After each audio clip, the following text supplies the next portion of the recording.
everyone. My name is Noelle and I make faith-based content. Today I just want to encourage y'all today. So I want to get straight into it. I'm not going to take y'all time. I'm in Hebrews 4:16. And it says, "Let us then approach God's throne of grace with confidence, so that we may receive mercy and find grace to help us in our time of need." So this verse encourages us to approach God's throne of grace with confidence. We are invited to come to God boldly and knowing that He is a loving and merciful God. Through Jesus Christ, we have access to God's throne where we can receive mercy and grace. This passage, we do not have to fear coming to God with our struggles, weaknesses, and requests. Instead, we can come with confidence knowing that God will provide with the help we need. This verse also reminds us the importance of prayer and seeking God's presence in our life.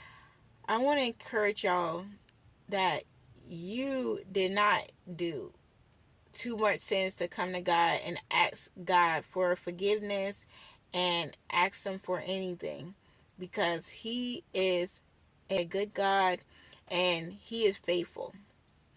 Last night I had to go to God because there was some things that's going on in my life that I need some clarity, and I just was so burdened down with these things that I literally came to God and just in tears. In tears, I cried out to God, I cried out to Jesus, and I cried out to my apostle. Y'all won't believe what happened next, right? So after I just cried to God, just being honest, brutally honest about how I feel and what's going on in my life. And I went to sleep, and do you know that my apostle came in my dreams? And this is God, guys. Like, God literally answered my prayers. He encouraged me. He encouraged me. He told me, do not give up. Keep going. God is not done with you yet. And I'm telling you now, God is the best encouraging father.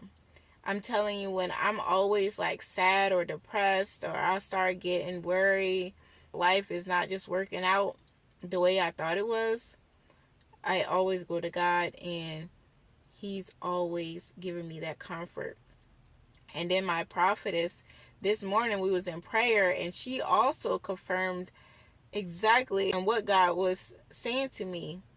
She said, children of God is going through a lot right now, and so today He just want to comfort us. And I thought that was so beautiful. It's just leading me to the altar just for comfort. Let us not be scared to tell God how we really feel in the moment or our day when it goes bad. I'm telling you now, God is so good, and He will encourage you to keep going and to not give up. So I want to encourage y'all, keep going and not give up. Yes, this spiritual warfare is crazy, but I'm telling you now, God loves you, and He's going to do a great work in you. He just wants you to keep moving forward, and He will bring you into the promised land. The promised land is near. He just wants us to be consistent in doing what He's told us to do. He wants us to be consistent and just faithfully praying and fasting and also seeking Him. And we can also have that relationship of just speaking to God. That's one of my time of prayer and seeking God, is also just listening and hearing God's voice. He's in our hearts, guys. Like, it's not all about audible voice. Even though I heard the audible voice of God, He's also talks to our hearts, because I'm telling you, I'm going to do a teaching about your hearts. Like, God literally was speaking to me today about Him communicating with our hearts. He tests our hearts. He tests our hearts. As children of God, He tests our hearts. So I just want to encourage y'all to keep going and don't give up. Keep your head up. All right. So I'll see you in the next video. I hope y'all have a blessed day. Bye.